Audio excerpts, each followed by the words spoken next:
these videos have kind of turned into more of a like out loud thought processing tank for myself and less of like a podcast, I guess. Maybe that is a podcast. What is a podcast? Um, but these are some of the things that I have been thinking about this week. So,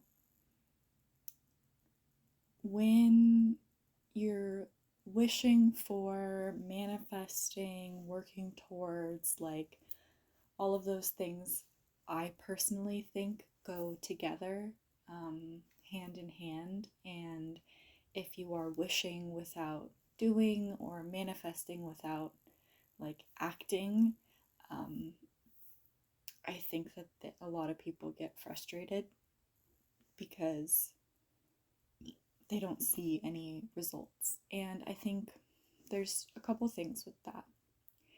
If you are wishing for something small, it's easier, hear me out, it's easier for that thing to come to you.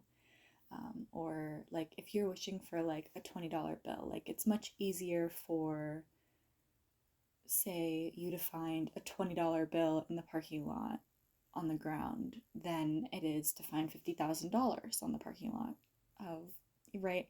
So it's like there are certain things that are like easier to manifest because they're smaller things, and or they are things that are already in alignment with how you function in your reality.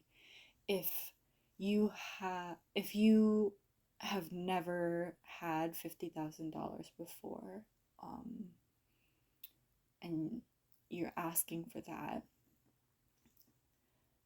I think it's just harder for that to come to be because, and this is just my hypothesis, of course, but I think it's harder to come to be because it's a little bit more of like a wrinkle. So like the whole like wrinkle in time, right? So it's like um, a manifestation or like a timeline shift happens in a way where like if this is where we are and this is where we want to be, so this is where we are, and maybe this is the $50,000, the boyfriend, the girlfriend, the new house, the new job, like whatever the thing is, if it's here, it's a smaller little leap, right? And I have no idea if this is making sense, but if it's here, it's a little bit more of a wrinkle, right? Whereas if it's all the way over here, it's like the universe has to do quite a bit of bending for you to be able to take that step onto that piece. And I think I'm just like really wrapped up in that this week because it's like if you are looking for a very specific person, place, or thing, and you are manifesting that person, place, or thing, then perhaps you are like working against an external energy to make that happen.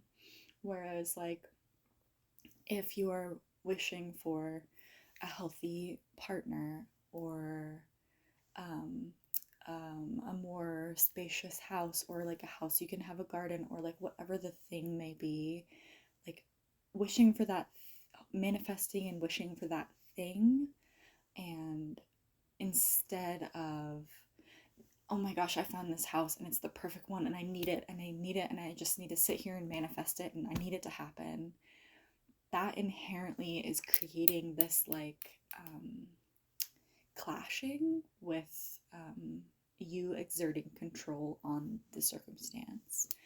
And I don't know how to describe that necessarily beyond that, but what I'm seeing in my world is every time I catch myself being like, oh, this person would be perfect, or like, oh, maybe I should move there, or whatever, and be like, okay, maybe I need to manifest a job there so that I can know that it's right for me to move there, right? Like these things are can be helpful, and I have lived my life kind of like following those breadcrumbs. But if you're so focused on a specific thing, you might miss the thing that actually would be the fulfillment of that. So like, if for like a partner, for instance, like if you are wanting healthy love, right, or like a healthy relationship, and you meet somebody who you feel like fits these characteristics that you're looking for, say you get really caught up in being like, oh, okay, that's my person, I need to be with that person, I need to do anything I can to be with that person, then maybe you'll miss the person that maybe was like behind you in the grocery store or something, and they are actually the embodiment of the healthy reciprocal love that you're looking for. And maybe the person that you are like caught up on isn't actually the most healthy and beneficial person for you, but you don't know that. And I think this does come with a little bit of like believing that there is like a larger omnipotent sort of source that is directing you throughout your life. And I kind of flip up and down with that. Um, Funny enough, like I feel like I both believe that there is a higher source. I also believe that there are like gods and goddesses and entities and like ascended master type beings. I believe in soul incarnations, but yet I also have this like piece of like free will, right? Like, what does it mean to have free will in a world where maybe everything is like fated or destined, or like in a world where like, yes, you can choose to be with that like person that you think is the healthiest person and then learn that lesson, but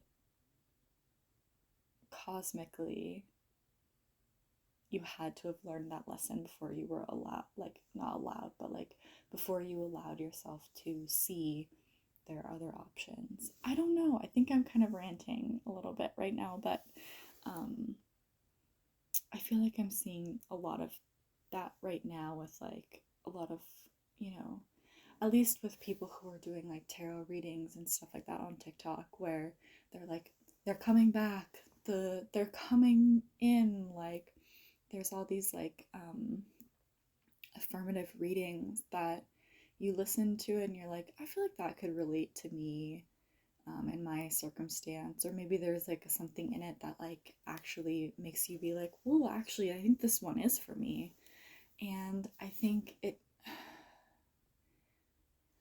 it's tricky because I think it comes down to like discernment and intuition, and it's like the power of knowing when something is for you and when it's not is like such an intangible sense. Like just just knowing something makes you feel like, or at least for me, like, ugh, I'm just making that up, that's just my head, like that's just what I think. And so it's like, it's whereas like Claire, like hearing something or seeing something as like the affirmation, I feel like it's a little bit more easy to read, maybe, or digest or accept.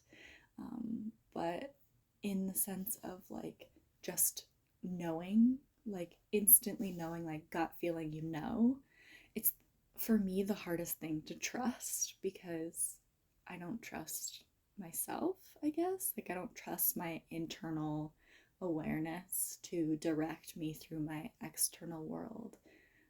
I'm learning that, of course, but it's kind of this interesting, like, so there's like a situation where like I read something very correctly, but the way that I actually interpreted it was quite wrong, but yet the energies were exactly the same, but just coming from two different points.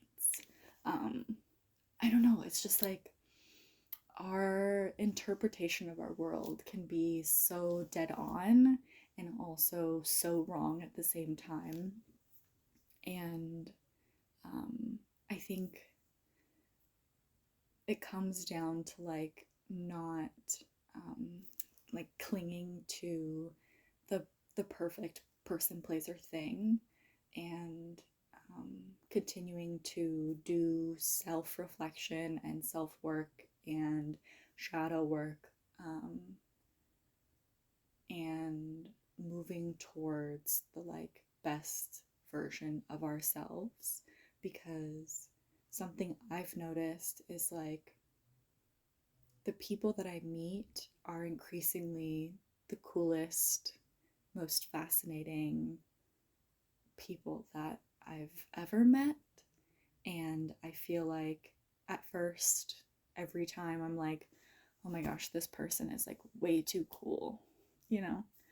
And, um, and then over time, I'm like, wait, I think maybe I'm just growing. And if everyone is a reflection in a mirror of me, then maybe that is just me seeing the greatness in others, because I'm starting to learn to see the greatness within myself. And um, with that, like, comes a lot of like holding paradox, which is something I like also, I feel like relates to the manifesting like a specific person, place, or thing.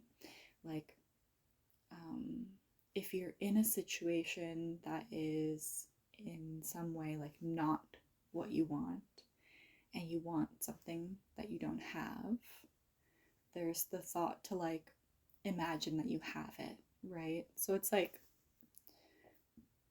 if you can explain, if I can explain that in a different way, it's like, if I have no money and um, I need money to survive, and like I need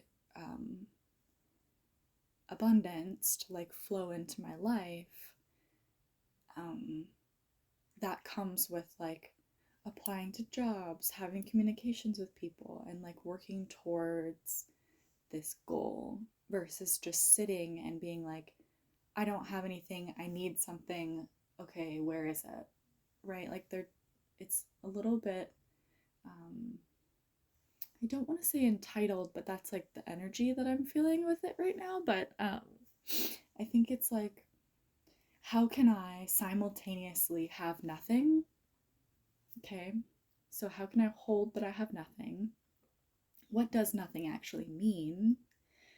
And also hold the fact that like I have everything I need. And what does that mean? And what does everything I need versus the wants and desires of our capitalistic society? And how can we tune back into what we actually need? And how can we come together more with community to supply each other with our needs? Like, if we need to have human connection as a need, how can we sit down with people and just talk? Because that is so important. And yes, we might walk away with no perceived wealth from an experience like that, but the like collaboration between humans and communication is so important. And I feel like nothing I'm saying today is making sense. That's great. Just, I don't know why I'm feeling that way, but let's see. Okay, so the other thing that I wanted to touch on with this whole topic of like manifesting and like wishing and working towards a specific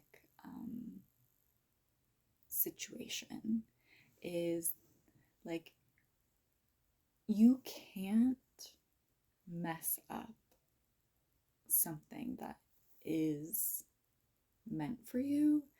And that's such a tricky statement because I both agree and don't agree. Right? Like I can hold the paradox that that is both very true and very untrue at the same time. It's very true because if our world is just like an external representation of our internal world, like if everyone else just simply exists quantum physics in a quantum physics way, where like other people only exist when I'm looking at them and I'm the only one in my world, and we all have different worlds and we're all kind of like bumping together, and sometimes we exist in other people's worlds, but we only exist as a representation of how they see us. And so the question begs, like, do we actually exist in their worlds? Much bigger topic than I was kind of planning on diving into. But I think it's like the reason that's true is because if the thing that you think you need doesn't happen, then the obvious thought is like, okay, well, it wasn't meant for me. Um, and there's the thought of that I kind of talked about last week of like failure. If you do something and you fail at it, it wasn't that that thing wasn't meant for you. It's that you were supposed to go this way and you went that way. So it's just directing you back to where you were originally like headed.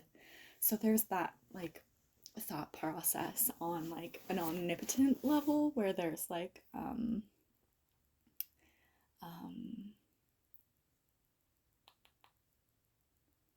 like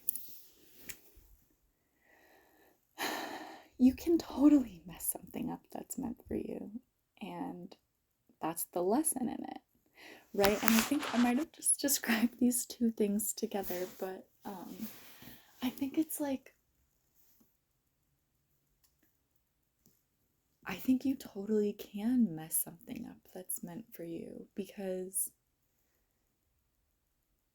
you need to have failure. And maybe the failure is what was meant for you. Or maybe you only needed to have that job for 3 months, the perfect job that you've been working towards and thought that you needed, or whatever, right? Maybe you were only supposed to have that for 3 months and you stayed for 6 months. And I think there's a lot to be said for like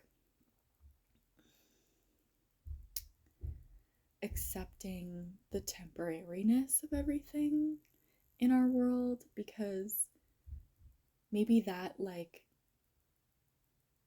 great love that you're working on manifesting or working towards or bettering yourself so that you can better show up for that relationship, like maybe you are only together for a year and it's the best year you can remember, and you learn so much about yourself, you learn about how you relate to others, and you're better able to be a like helpful, beautiful person in your life and be more supportive for your friends or something like that, right? And it's like just being accepting of the like temporalness of everything and realizing that like at least for me, like I would rather have the most beautiful, abundant love for 6 months or like 18 months or something like that and never see that person again than be too scared to be in relationship at all, or be too scared to be vulnerable and never actually like feel love in that capacity. Like I would rather love so deeply that the breakup is world shattering or whatever, right? than to never have loved at all. And I think that goes for like everything in my life, like jobs, life. Like I'm at this point where like every single day for me, I ask myself, like, how can I feel more full and joyful every single day so that I can experience life? Because will we ever know what life is? Probably not. I mean, I don't know if there's a way to actually, well, either agree or experience what life actually is. Like, we are truly incredible beings. We are weird little, like, animals that live on a planet that itself is alive with trees and streams and oceans and energies that fly through the wind, and it's just so incredible. And we forget that we are a part of it and not living on this planet. And I think that's something that I forget, and like I always love when I come back to it, because it just always feels like such a greeting of like, I am literally just an animal with a consciousness on a planet in the middle of space. Like, what is space? And I don't know. I think it's just, I've just been kind of in this like really heady, metaphysical thought place, bubble, dream, right? And like, speaking of dreams, like, what are dreams? Like, dreams are insane. I've been keeping a dream journal, and I sometimes have the craziest dreams. Sometimes they feel prophetic. Um, I've had dreams before where like I um, I like see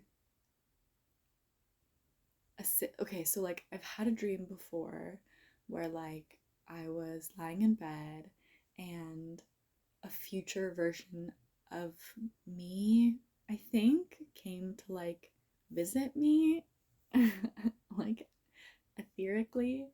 And like 6 months later, I had a dream where I went to my past and like went and visited myself and it was just like this like inception moment.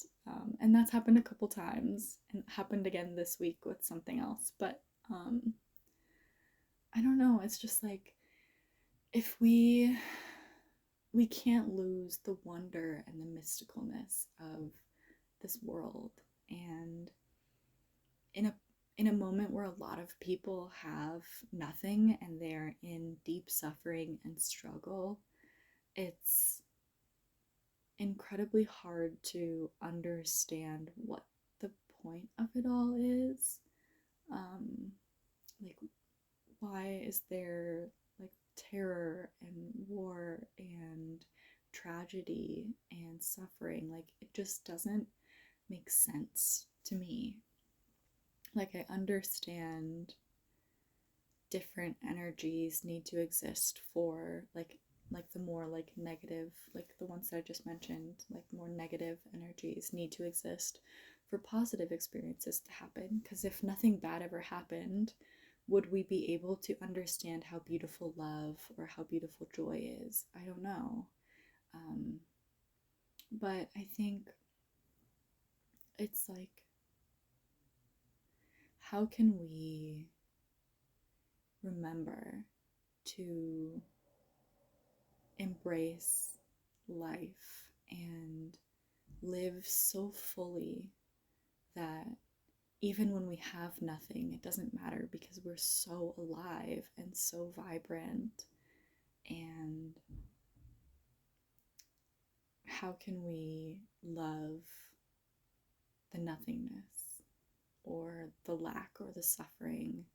And I know that sounds kind of insane, but I think it's like, if we have sorrow in our heart, how can we feel into that so that we can embody that, so that we can transmute that, alchemize that into the next thing. And I think I'm gonna end it there because I'm gonna watch this back. I might have to record a whole other video because I don't know if anything I just said made sense. But just a reminder, work really hard on not trying to manifest a specific person, place, or thing, and digging your heels in and not allowing the thing that you're manifesting to come through because you're so dead set on a specific thing.